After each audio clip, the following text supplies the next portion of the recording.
Obi-Wan and Padme's affair. This theory surely adds gasoline to Anakin's unraveling. Fans point to that explosive line in Revenge of the Sith, "You're with him," as more than jealousy. It's rage loaded with suspicion, like Anakin sensed something deeper between them. Obi-Wan always showed an emotional softness toward Padme, and some argue it wasn't just sympathy, it was personal. Their quiet moments, the trust, knowing looks, everything gets re-examined through that lens. He knew about the marriage, yes, but did he know too much? The theory paints Obi-Wan as torn between loyalty to the Jedi, his brotherhood with Anakin, and feelings he couldn't act on. Whether it was one kiss or unspoken tension stretched across years, it adds a tragic twist that redefines the fall of Skywalker. Boba Fett killed Luke's aunt and uncle. The short story Added Muscle confirms Fett was chasing droids, not frying farmers. By the time he got to the Lars homestead, it was already a smoldering barbecue. The actual culprits were probably stormtroopers, likely covering up a Jawa mess, not Fett acting on a contract. However, that line from Vader about no disintegrations had fans connecting some dots. This line from Vader likely referred to rebel targets on Coruscant, not Luke's family. Fett had no motive, no orders, and definitely no screen time in that scene. The man's lethal, but did he really toast Uncle Owen? By the way, if you guys like movie content like this, I would really appreciate it if you could subscribe. Thanks. Anyways, Mace Windu lives. That's the theory, clinging to the edge of a shattered window like Sam Jackson supposedly did. After getting zapped by Palpatine and launched into Coruscant traffic, fans argue Windu survived, scarred, angry, and somewhere in exile. Samuel L. Jackson has never let it go, insisting he lived and even claimed George Lucas gave him the green light on the idea. Jedi have walked off worse. Maul got cut in half and came back angrier than ever, plus no body, no funeral, just a dramatic fall in a lightning show. The theory says Windu went underground, either by choice or necessity, hiding as the galaxy burned. He could have been biding his time, maybe watching the rise of the Empire from the shadows. It's not confirmed, but the door's still cracked, and Mace never needed much of an opening. Jar Binks is a Sith Lord. This theory exploded in 2015 when a Reddit user claimed Jar Jar was actually a dark side puppet master. The proof? He gives Palpatine emergency powers in Attack of the Clones, basically helping the Republic crumble from the inside. George Lucas once said Jar Jar was the key to all of this, and actor Ahmed Best has admitted there's some truth behind the theory. He even confirmed a deleted scene where Palpatine shares plans for the Empire directly with Jar Jar. It's crazy that such a serious plot detail got cut. The theory leans on Jar Jar's strange acrobatic moves, his insane political rise, and a narrative that felt suspiciously incomplete. No official confirmation, but man, the breadcrumbs are scattered everywhere. Leia always knew Luke was her brother. That theory takes her line, "Somehow I've always known," and runs with it. The idea is that deep down, Leia felt something was off. She and Luke connected instantly in A New Hope, sensed each other through the Force, and always seemed drawn together in a way that wasn't just romance. The kiss? Fans say it reads like a subconscious protest, a kind of emotional static she couldn't decode yet. Maybe that weirdness wasn't about Han. It was her instincts misfiring under layers of denial. The Force connection was always humming in the background, but her mind didn't want to see it. So instead, she leaned into rivalry, affection, confusion, anything but the truth. Finn is Force sensitive. That's the theory fans clung to after The Force Awakens. And the rise of Skywalker gave it fuel. He felt Rey's pain, sensed the signal from the Final Order, and moved like someone guided by more than training. During the trilogy, he picks up a lightsaber and fights Kylo Ren, awkward but fearless. J.J. Abrams confirmed Finn was going to tell Rey he could feel the Force, and the novelization spelled it out. He kept that secret the whole time.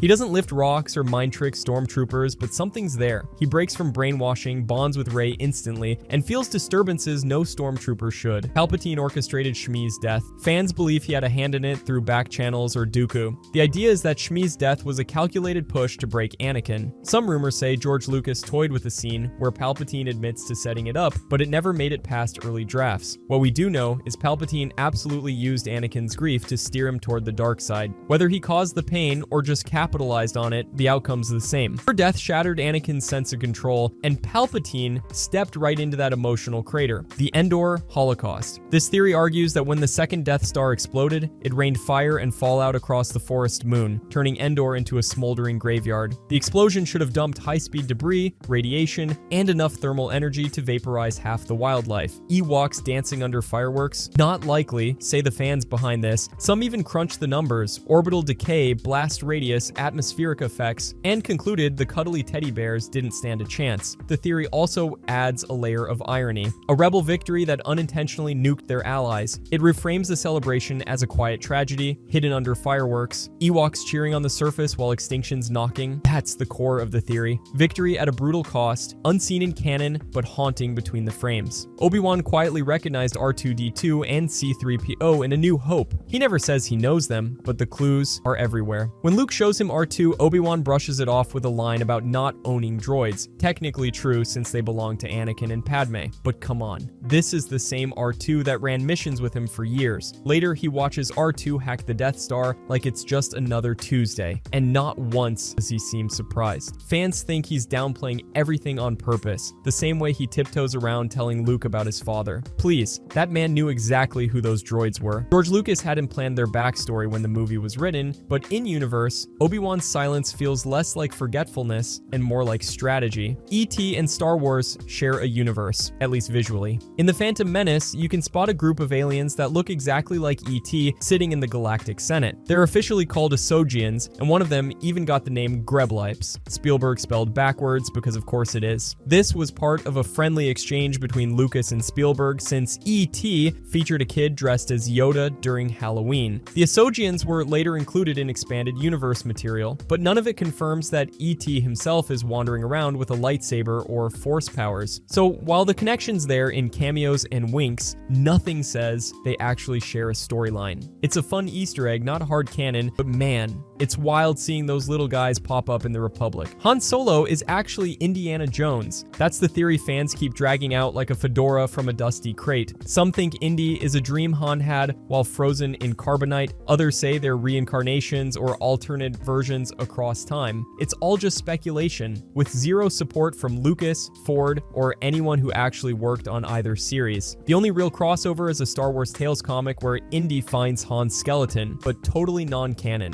Lucas made both characters, but he kept their worlds separate. They share a face, a blaster, and a whip, but not a timeline. So unless time travel gets involved, this theory lives where it belongs, in fanfiction and Reddit threads. Palpatine fathered Anakin. That theory's been circling ever since he mentioned Darth Plagueis' ability to manipulate midi-chlorians and create life. It set off alarms for fans who think Anakin wasn't just born from the Force, he was engineered. Shmi said there was no father, but in the Darth Vader comic, a vision shows Palpatine looming over her pregnant form. Canonical proof? Even the comic's writer said the dark side isn't reliable, so the imagery's symbolic at best. A deleted line from Revenge of the Sith had Palpatine basically saying, "I'm your dad," but that got scrapped before filming. Lucasfilm never confirmed he caused the conception, so officially, Anakin's still a Force-born anomaly, not a Sith science project. Qui-Gon Jinn is Master Sifo-Dyas. That theory spun out of the confusion surrounding the clone army's origins and the conveniently timed deaths of both Jedi. Sifo-Dyas supposedly died around the same time Qui-Gon was cut down on Naboo, and fans took that overlap and ran with it. Qui-Gon was already a rebellious Jedi, constantly clashing with the Council, and his old connection to Dooku only added fuel. The theory suggests he faked his identity, placed the order for the clones, and masked it under Sifo-Dyas' name, either to prepare for a coming war or because he foresaw galactic collapse. It rewrites Qui-Gon as a secret architect, not just a rogue mystic. The idea is that he saw the flaws in Jedi bureaucracy and tried to take control of fate before others could. Grogu and Anakin are dyads. The theory leans on the weird fact that Grogu and Anakin were born in the same year, which sends people spiraling in to metaphysical matchmaking. Grogu's strong in the Force, but nothing in any show, film, or comic says he was made to cancel out Anakin's dark side meltdown. Lucasfilms never hinted that Grogu's origin was meant to balance the Chosen One, but the concept of a Force dyad definitely exists, as seen between Rey and Kylo Ren. However, this idea lives entirely in Reddit threads and speculation blogs. It sounds poetic, one child of destruction, one of hope, but there's no official link. Grogu's story is mysterious, but is it the yin to Anakin's Force-fueled yang? Stormtrooper's terrible aim is due to the Force shielding targets. Obi-Wan actually says Stormtroopers are precise, so the terrible aim theory falls apart fast. The truth leans more on logic than mysticism. Some scenes show troopers intentionally missing so characters can be tracked or baited. Others suggest their gear is awful. These guys aren't clones anymore, just regular folks who probably got 10 minutes of training. The Force idea sounds cool, but it's just another fan patch for inconsistent storytelling. The misses are mostly script-driven, but who knows, they may just be a Force-driven shield trick. K2SO doomed his whole droid line. Once the rebellion cracked his code, the Empire had a serious security problem. K2SO was an elite KX series enforcer master, and turning him against the Empire was like stealing a guard dog and teaching it to bite its old master. After that, every unit was suspect. If one could be flipped, any of them, the Empire couldn't risk loyalists getting reprogrammed and spilling secrets or turning blasters on command staff. So the theory goes, instead of updating the line, they pulled it. Too dangerous. K2SO's betrayal combined with his high-profile role in Rogue One could have quietly ended the entire droid production. He didn't just defect, he made his whole model a liability. One droid, full systemic fallout. R2-D2 is the narrator. George Lucas once said the whole story was being told by R2 100 years after the events of Return of the Jedi, as if the galaxy's most chaotic trash can became its most reliable historian. The theory goes that R2's been silently recording everything since the Naboo invasion, and he's relaying it all to the keeper of the Journal of the Wills. That would explain why some events feel oddly specific, or why certain moments linger longer than others. R2 was there. It also adds a wild layer to the saga. We're not watching the truth, we're watching a droid's memory bank. He outlived them all, saw everything, and now he's telling the story the way he remembers it. Mace Windu wanted to be the chosen one. This theory reframes his cold attitude toward Anakin as more than caution. It's resentment. Windu was a master of the rarest lightsaber form, and one of the strongest duelists the Jedi ever had. He sat at the head of the council, upheld the code, and still got sidelined by a kid with a prophecy. Some fans argue he never trusted Anakin because he saw himself as more worthy, disciplined, powerful, and in control. When Windu moved to arrest Palpatine and shut Anakin out, it looked strategic, but it might have been personal. The theory paints Windu as a Jedi who believed in destiny, not Anakin's. He wasn't corrupted, but ambition might have blurred his judgment. Not a villain, not exactly selfless either. Rey is a clone. Her raw connection to the Force, sudden lightsaber skills, and mysterious past had fans thinking she wasn't just born, she was built. Some believe she came from Luke's severed hand, stashed away after Empire Strikes Back, and engineered in one of Palpatine's shadow labs. Others said she was a Force-grown vessel, made from Jedi DNA as part of some Sith experiment gone sideways. The theory also drew from her intense connection to Kylo, like they were two halves of a lab project, and with Palpatine back in play, it made sense. Cloning's kind of his thing. Instead of a grand bloodline reveal, the theory imagined Rey as an echo of something, or someone, meant to reshape the Force itself. Leia is stronger in the Force than Luke. That theory argues she had the same raw potential, maybe more, but channeled it in ways that didn't involve swinging a lightsaber. After Return of the Jedi, she trained with Luke, proved herself, and then walked away. Not because she couldn't handle it, but because she saw the galaxy needed her voice more than her blade. She sensed deaths, disasters, even life from light years away. She could reach people through the Force in ways Luke never quite mastered. The theory says her choice was strategy. She led armies, read rooms, and moved events with presence alone. She didn't need Force lightning or flashy duels. She rewired fate with words and vision. Her power adapted. While Luke became legend, Leia became infrastructure. Maul is the Phantom Menace. That theory flips the title's meaning and says Maul wasn't the real threat, he was the decoy. While the Jedi chased a hooded warrior with a double-bladed lightsaber, the actual menace sat in the Senate chamber, smiling and consolidating power. Palpatine didn't need Maul to win battles, but he actually needed him to draw attention. Every dramatic duel and Sith reveal was smoke while he moved pieces behind the curtain. The Trade Federation blockade, just the stage. Maul's deadly presence made the Jedi think they'd found the threat, when really, the Sith Master was collecting votes. Maul himself didn't know the full plan, which makes it work even better. He was sincere, lethal, and completely expendable.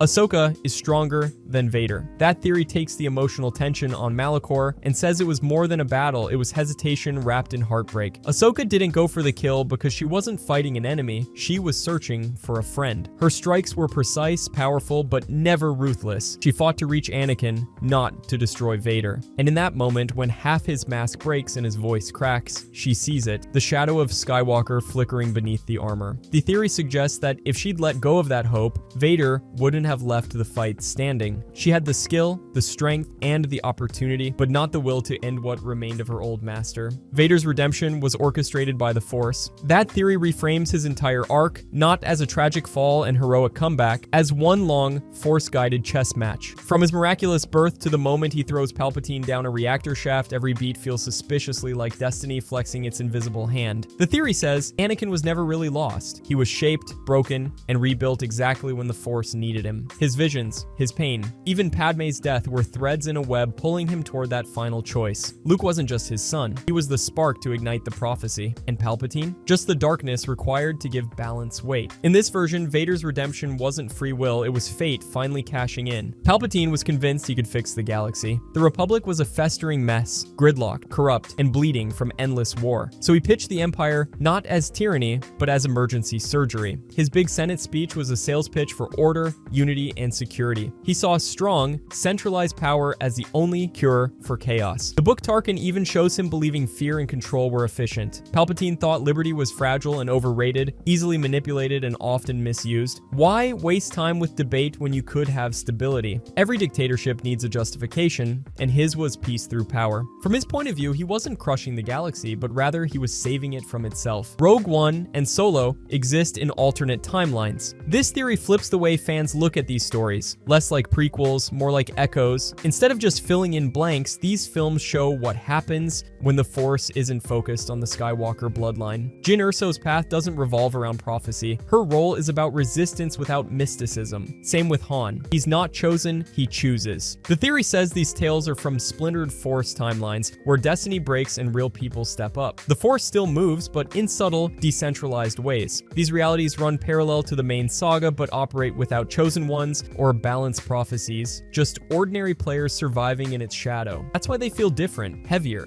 even grittier. Not wrong, just adjacent. If you enjoyed this, I'm going to be posting a lot here. I would greatly appreciate it if you could subscribe. Thanks for watching, and see you next time.